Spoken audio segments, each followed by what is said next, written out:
Hey everyone, in today's video, we wanted to talk about our home birth experience. Just a little less than 3 months ago, Susie gave birth to Eli here at home under the supervision and care of a loving midwife. And it's something that we've gotten a lot of questions and interest about, so we just wanted to kind of address those in this video and really just share our experience and journey with you. So let's go ahead and just dive right in. So the first question we get a lot is, how comfortable were we having a home birth? For me, Eli is our fifth child. So the first four were born at a hospital, and just being your average American, that was my comfort zone, was being in a hospital and knowing that if anything were to go wrong, we're in the best place possible to get the care that we would need. And so that's kind of where I was with it. What helped me was, one, Susie was very comfortable with it. But also our midwife is a good friend of ours. She's someone that we would, even for me, I would trust her with anything. And I knew her heart, and I knew her education too. And so that really helped put me at ease, was having that relationship with her before we even started down this journey. So what did you share? So a lot of y'all know my background, but if you don't, if you would have asked me 5 years ago, was I comfortable? I would have said absolutely not. It seemed like a very risky thing to me when I didn't have the education that I had about what actually they can do at home, which we will address what she can and can't do later, so I won't go into great detail on this question. But whenever our midwife got her license for Alabama, they actually rented a home on her land, and I was able to really watch her through a lot of different experiences and just ask questions about anything that I ever thought I was concerned about.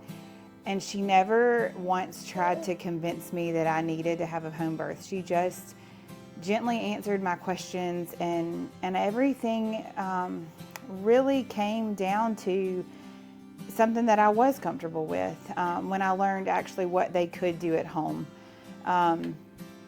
She actually got to come with me to our fourth baby's birth at the hospital, and just through seeing the level of care that I would receive and the level of attention that I would receive and how well things were watched and monitored, that really was something that we just prayed over ever since really Benji was born for me, on where we were supposed to be, and to have the knowledge if we needed to transfer, to know that, and we were open and willing to do that if that was where we needed to be.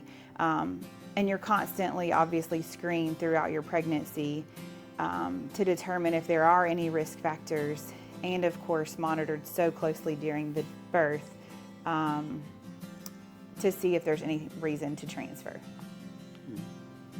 Yeah, and also too, knowing her, some people you come across in life, they're very, to me, overconfident, and so it was a comfort. She had her limitations, or she knew her limitations as to what she can and can't do, and so that was kind of reassuring to me, knowing that she wasn't going to purposely put herself in a situation where she's just kind of in over her head. So anyway, it was a good experience all around with our midwife, and just being able to know her was a huge comfort for us.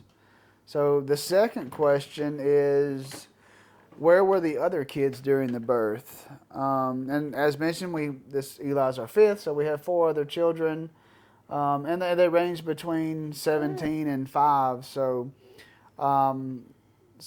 Elizabeth, our oldest child, she was in charge of, not him, she was in charge of Benji, who's our 5-year-old. Benji was kind of on the fence. He wanted to be there, or he thinks he wanted to be there. He wasn't sure. Elizabeth was good either way, but then our two middle boys, Luke and Will, they did not care to be in there. And I'm trying to think, did they come in? Maybe they came in right after. They came in right after, and go ahead. Yeah, and so, because given our past, normally, our kids are born at 3, 4, 5 a.m.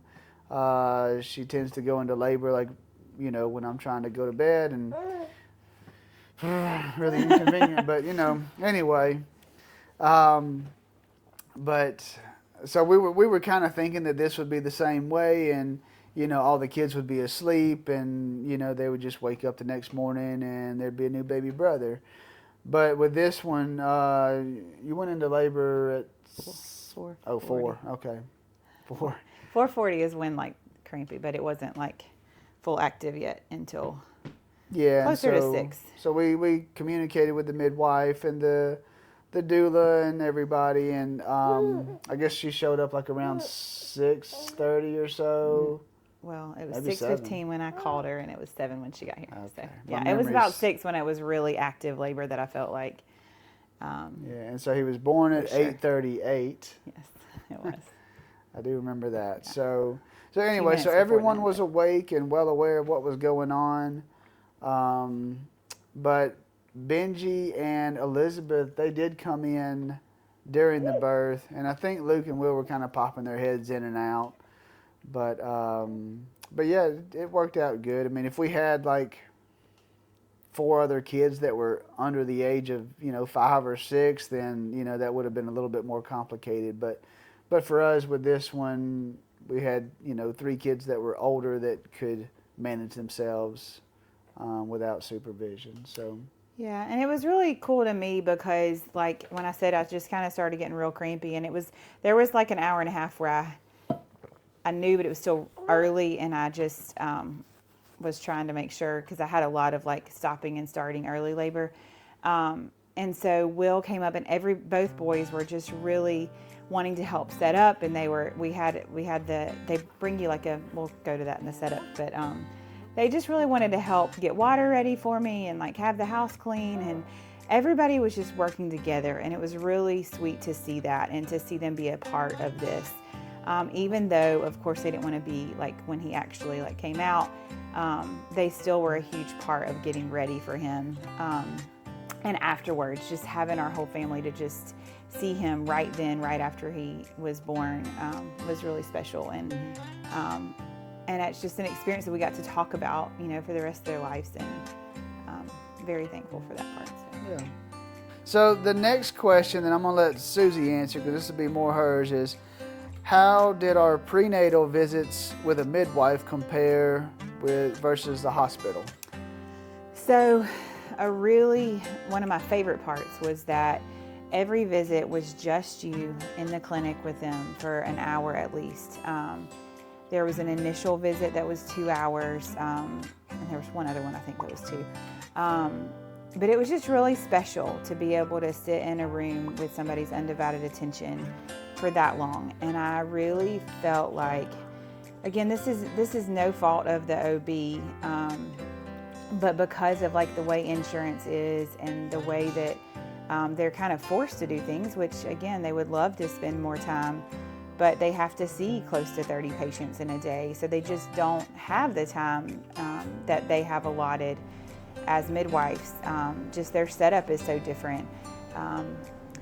But I really felt like I was cared for spiritually, mentally, and physically, and such as a whole person, and so much focus on wellness.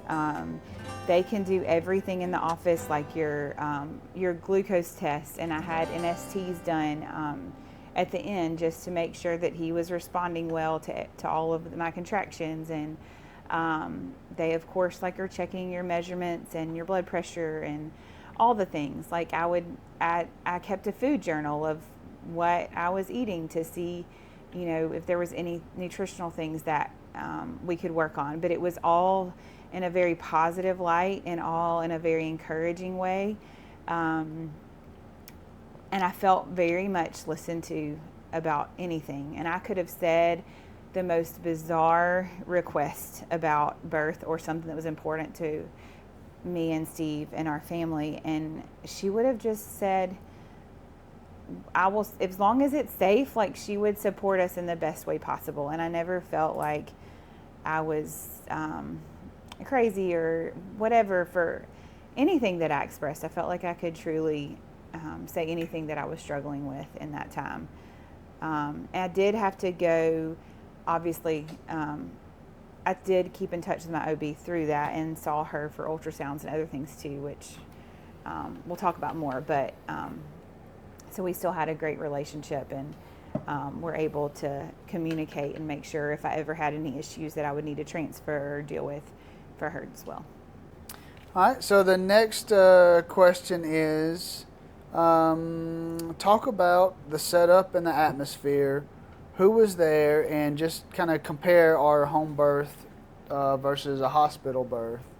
I don't know if you want to. Well, let me back up, because you had mentioned earlier in the video that you were saying that they know your background, but they probably don't know your background. So, so real quick you tell them your background quickly. You can say it. Huh? You can say it. Well, you can say it. Go for it. So I did work in NICU for 10 years, and I also floated a lot as a nursery resource nurse for labor and delivery. And then for the past, I think, 8 years, I've been an IBCLC, which is a lactation consultant, hospital and support group, like outpatient settings. Okay. And so, but her working in the hospital, what I was getting at is that she knows lots of other nurses, and she's just in that circle of people that do medical care. And so she, not only did we know our midwife, who's a personal friend of ours, but she also has a good friend that's a doula, and then what was the other? Hyla, but she's a labor and delivery nurse, and is also in midwifery school as well. Mm-hmm. And then we had a good friend of ours who does photography on the side, so she came and kind of took pictures and kind of recorded stuff. So that's as far as who was in the room with us, were those four other women. Mm-hmm. So, and as far as the setup, we ended up using our bedroom. So we had a tub, an inflatable tub that we brought in, and it took about 20 or 30 minutes to set up and then start filling with water once we knew that it was time to get there. So we had that set up in our room, you know, with the two of us plus the four other women. It was a little crowded, but it all worked out great. And the plan was that it was mostly a water birth. We had a little bit of, I don't know if you want to call it a complication at the end, that I'll let you talk about that in a minute. As far as like, so he wasn't born in the water. And actually our last birth with Benji, our 5-year-old, was at the hospital in Birmingham where she works, and she was in the tub, and you know, he just progressed really quickly, and so we actually got to have a water birth at the hospital, which was a really cool thing for me to see, and helped me to kind of be a little bit more comfortable with that whole setup too. But I'll let you talk about the other stuff. So generally at the hospital, they will allow you to, well, in Alabama, you know, there's other places that may be different, but generally they'll let you labor in the water, but once it's time to push, they would like for you to get out of the water. Their reasoning is if they needed to get in better for shoulders or whatever. So, but at home, the belief is that, of course, without having, like, obviously if you have an epidural, you can't get on all fours or move or do the things that you need to maneuver to be able to help baby get out better. So with being able to do that, she felt comfortable with delivering him in the water, and if we needed to get out, we needed to get out. So the tub actually, just if y'all are curious about this, you actually rent it through one of the birth assistants, and they bring it to your house, show you set up. It has a liner in it that's disposable. You have a hose from your sink that attaches, which is really cool. But when his head started to come out, we knew he was going to be a little bit bigger. His head was kind of turtling a little bit, and so she just said instantly, like, we need to get out of the water, which I knew that. And I stood up, and she kept her head supporting him the whole entire time. And I just got on all fours on our bed, and she was able to release his shoulder in like 1 second, which of course that was something I asked about before. And a lot of people think, oh, it's going to be so messy in your home, but they are amazing at that. Like, my room looked better than it ever looked when we came back. So they lay chucks down everywhere and towels, and we'll go through all the supplies. They kind of give you this huge list to have organized before, so that you have everything that you need on our end. Also, it was really special. They had like a mother's blessing. It was like a prayer service, and really, really incredible time with just a few close friends and her. And they all prayed over specific things for the birth, and they also wrote out encouragement for birth, and like just scriptures and just things that really helped me when I felt like I was at the end of myself. And so I had this really special banner of just people that really cared about us, that they kind of read to me during the time. Steve was really sweet and held a fan, because if you have the overhead fan, the water would get too cold, and it had to be like just the perfect temperature for baby. And then my doula had her hands on my back, and then there's the birth assistant who was there to chart and help Lauren with anything she needed, so she could be 100% focused on us. So yeah, I mean, they do have blow-up tubs at the hospital. They have one, like, stand alone that's always there. Obviously, it's when you have quicker labors and your babies generally come quicker and you have to drive, it's really hard to kind of be in the car in that time. So it was a huge blessing to not have to spend the majority of active labor in the car. So also just having like, they're still checking the heart rate every 30 minutes. So like that setup was similar. They do use a Doppler instead of, they'll usually use like a continuous, a monitor that you can have intermittent or continuous depending on your doctor, that shows kind of on a strip. So yeah, and also kind of going back to the one of the first questions of how comfortable we were with it. Like, I get them mixed up on which ones. Elizabeth and Luke came out pretty good. Will, I guess for me, I'm like super observant and aware of like what's going on around me, and so like I'm like the guy that's like watching the faces of the people and kind of reading them, because obviously the doctors are seeing something that I'm not seeing. And so I remember, I think it was with Will or Benji.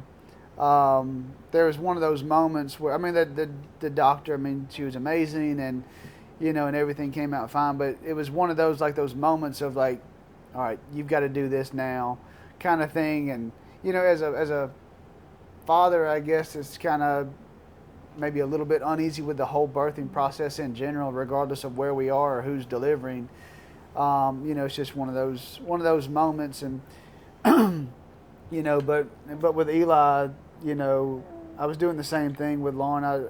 I saw the look on her face, and not that it was a look of panic or anything. It's just, again, she was very calm and collected, and it's just what she does, and but I could sense the urgency in like getting Susie out of the water, and then when he came out, like his whole head was so dark.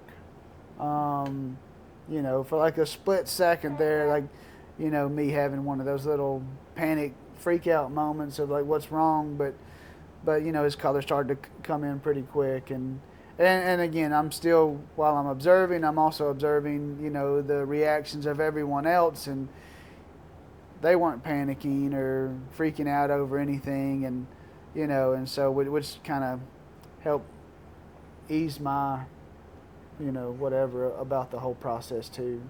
All right, so the next question we got were there any complications? And we kind of already addressed a little bit of that when Eli's head was kind of in the wrong position and it caused some discoloration in his head there before he came out.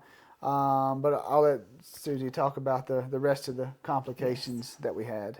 Yes. So again, we'll talk more about can and can't do, but of course there's oxygen if we would have needed that.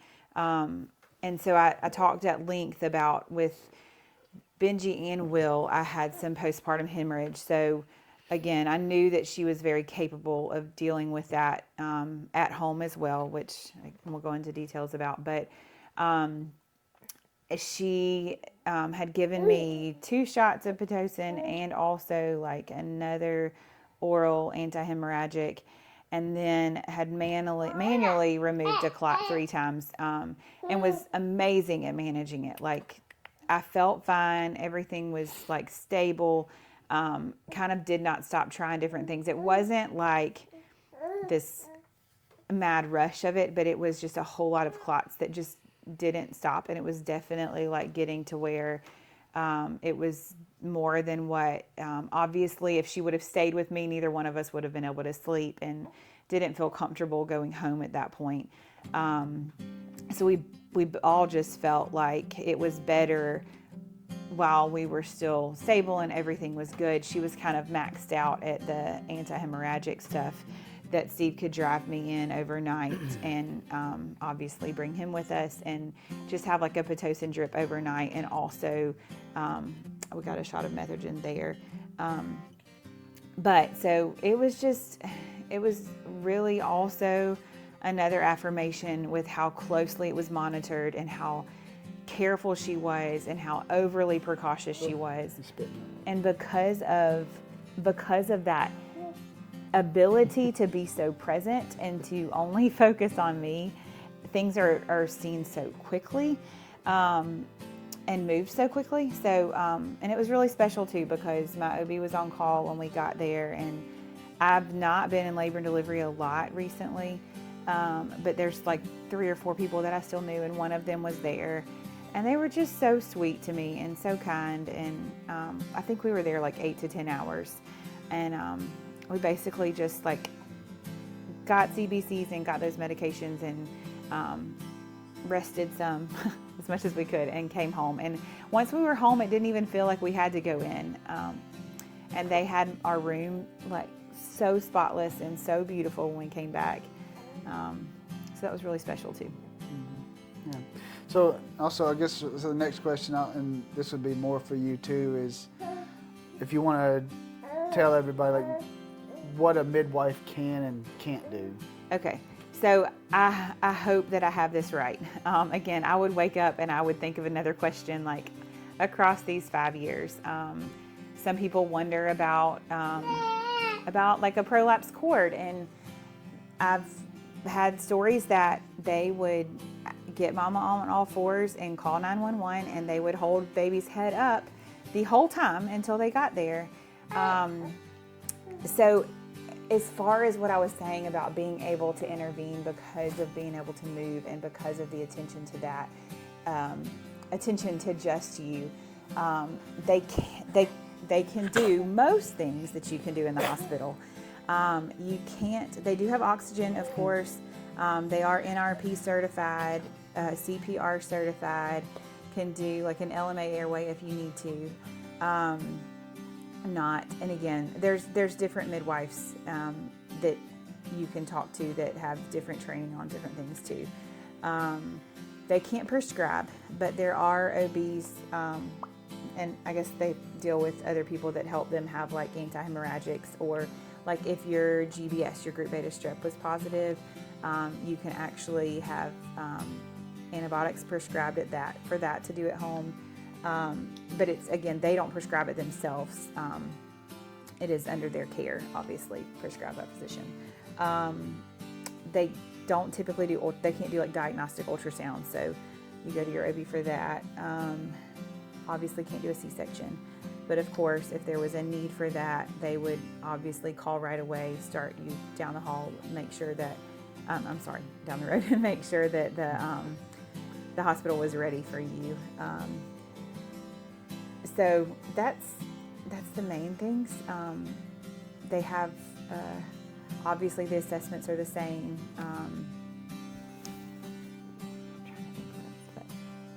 You can obviously talk to each individual midwife about that, but most of the things that you can do at the hospital, they bring to your house besides those.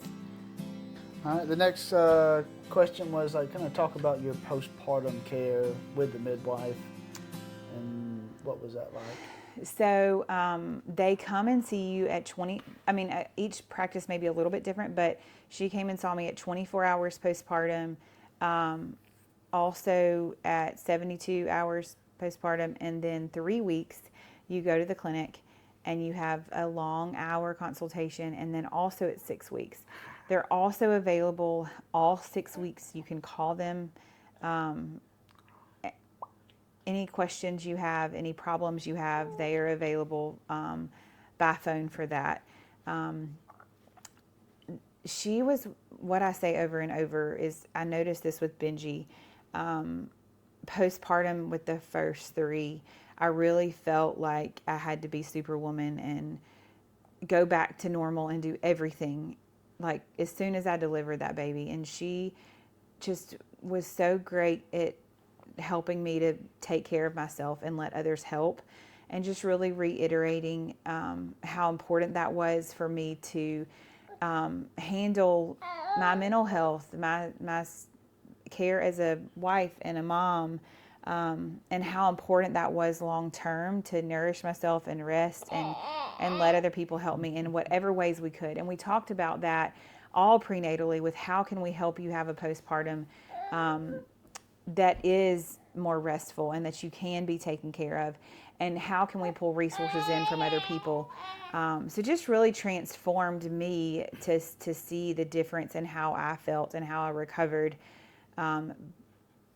between the last 2 and the first 3, and also to want to give that to other moms. And of course, like generally you go home from the hospital and you aren't able to be seen until 6 weeks. I mean, you would obviously be seen if you needed something or had a problem, but it's really neat to have that continuation of support more frequently. Yeah, and also I guess for me, I like the lack of I don't know, rigidity. Is that a word? Rigidness, the formalness. Like when she came back for the postpartum visits, like, you know, I mean, one, she's a good friend of ours too, so that's a little bit different maybe if it's someone you don't know, but you know, she just came in our bedroom and, you know, y'all just sitting on the bed and doing the checkups and all that stuff, and you know, and you know, even though she was 100% professional, and I'm sure, my guess is she's probably like this with every client she has, and not just us, because like we knew her beforehand, but you know, that was just something she did a really good job of, like just taking the time and just being there in our atmosphere, and you know, and in a home setting, in a family like laid back setting. Yeah, and then also just not feeling like she has to rush off to the next client or meeting or whatever. And you know, a lot of times I always notice that with doctors, whether it's a doctor or a dentist or whoever it is, like, you know, when you're trying to ask them questions or talk to them, and they're kind of talking to you as they're walking out the door, and you can tell they're just trying to get away, because they have to rush off to do another thing, because it's just a big numbers game, I guess, at the hospital on how many patients they can cram in a day. And so it's not like that at all, at least with our midwife. It wasn't like that. Yes, and one other thing, and again, I don't ever want to fault the OBs for that. It's just healthcare systems and how insurance works as a whole. But another thing that was really she came for my 3-day, and I had a lot of varicose veins, and this kind of ties in with complications, but it's not really related to delivery. But I just started getting real red in that spot, and it looked like it was starting to form a clot, but there was just so much going on. But she came and she was like, absolutely, you need to go to the ER right now. Which just was another affirmation of how cautious everything was, ended up being able to follow up with my OB, and yes, sure, had to do blood thinners for a while, but it was superficial, and it was fine, and we knew it was superficial, but it was just affirmation with how well I was cared for and how careful she was, and making sure that we were okay. All right, so the last question is, would we do a home birth again? I mean, she's old, so the odds are it probably won't happen, but... I'm not old. You're old. He's 3 years older than me almost, so. Y'all are both old. You know, but if there's another Abraham and Sarah moment, then, yeah, I would definitely do it again. Yeah. It's hard to go back now. I mean, as much as I cherish the other 4 births and the care that I received from OBs and friends and family, and what I was able to learn along the way, and it's like with each kid, we were like, okay, that was really hard. I would have changed this about the next birth if we have any control over it. And sometimes you don't. Sometimes there's an emergency that you have no control over, and that is okay too. But with each birth, we were able to grow together and grow as parents, and also learn. And each time I felt like we realized something that was more important to us, to try to stand for, if we were able. It was you're very much an active role, and of course, if something's not safe, she would tell you, but it's not like things are being done to you. It's like you're an active role as a patient, working together in collaboration, which I think a lot of OBs try to do that too. You were just able to do that on a deeper level, and so. So the answer is yes. Yes. So if this is something that you're interested in, of course, like most midwives will meet with you for a free consultation, and you can ask any questions you have. And if it's not something that's for you, then of course you wouldn't have to do it. And if you know that there's something that's high risk along the way, of course they would transfer you. I really believe that we were given this opportunity to be a bridge. Sometimes I feel like people are on this, this is the right way, this is the wrong way. And I don't believe that at all. We truly believe that the Lord places us wherever we're supposed to be for a perfect purpose for each birth. And obviously you need to be where you're comfortable. And it may be different for each kid and each pregnancy and what's going on with your body and with baby.